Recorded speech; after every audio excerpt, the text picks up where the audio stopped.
the basil of the house, the caring, sensible, loving wife, the first woman to embrace Islam, the mother of the believers, Khadijah bint Khuwaylid.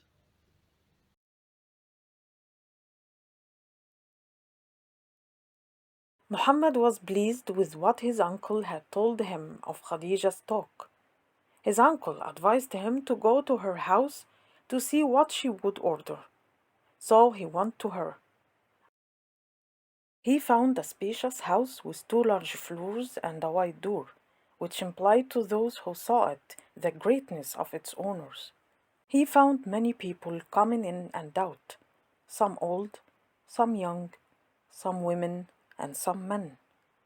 Some of them were carrying something, and some were not carrying anything. The maids and servants were coming and going in persistent motion. Their clothes were clean and their faces were shining. He asked Khadijah for permission, and she granted him permission. He entered through the wide door into the large courtyard.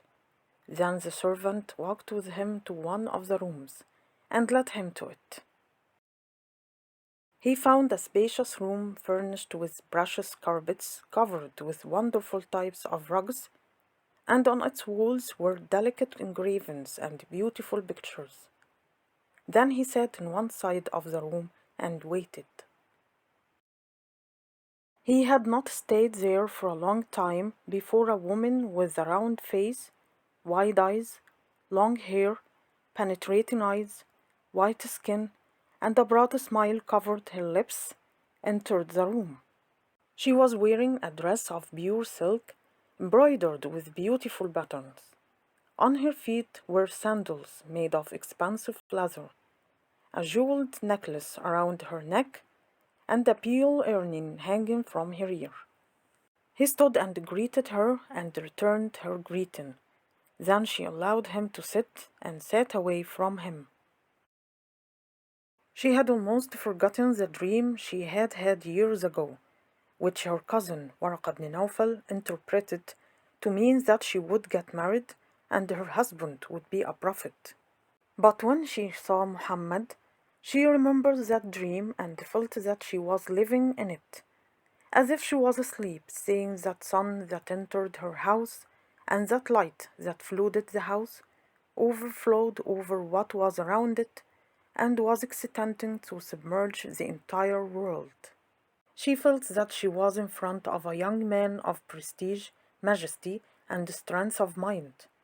So she controlled her feelings and began to talk to him about the caravan, trade, goods, the expected profit, the road, its security and its fear, and what she benefited from the journeys of her former workers.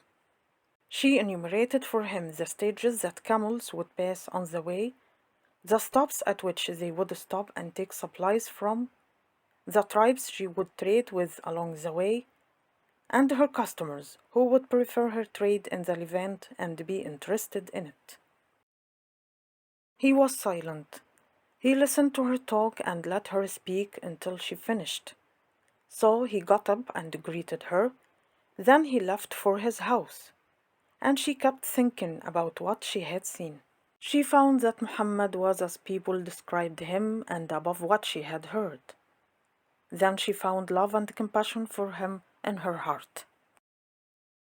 When the day of departure came, she handed him her money, provided him with her advice, and sent with him a boy of hers named Maysara.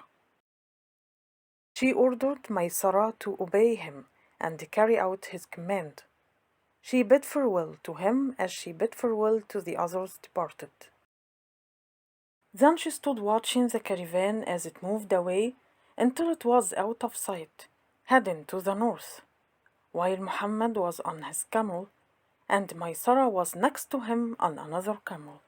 The caravan was making its way through mountains and sand, and Muhammad was happy with that departure.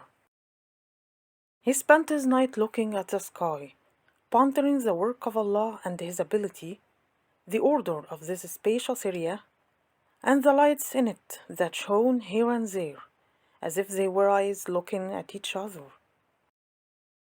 He spent his day pondering the vast desert, its fine sand, and its mountains that were steadfast around the road, as if they were huge guardians, keeping theirs from moving.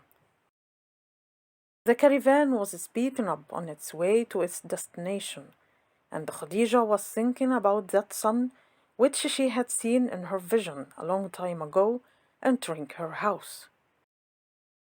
She was recalling the interpretation of Waraqah, her cousin, and the characters that he attributed to that prophet, like purity and strength of the soul, goodness of the heart, nobility, truthfulness, and honesty. Then she found all of that in Muhammad. She had realized it since she saw him as if he was the sun that appeared to her in her dream. She was alone for hours. She was about to confide what was in her heart to one of her close friends. Then she preferred to be patient until the attributes of this man became clear. But her inclination toward him increased, and her sense of his love increased as the caravan advanced on its way, and she found herself speaking to her in confusion. "What is the matter with you, Khadijah? You turned away from men, turned away from marriage, were satisfied with your life, and refused the leaders, masters, and rich people of Mecca. So why do you incline to this young man?" She returned to herself and tested this inclination, and found it different from what women were accustomed to, an inclination toward the traits and majesty of the soul, and toward the purity and meaning of the spirit. It was an affinity to that young man out of a strong gushing motive, whose source she did not know, although she remembered that her cousin Waraqah assured her that she would get married, and her husband would be a prophet. So she started asking herself in astonishment, "Is it true that I will get married, and that my husband will be a prophet?"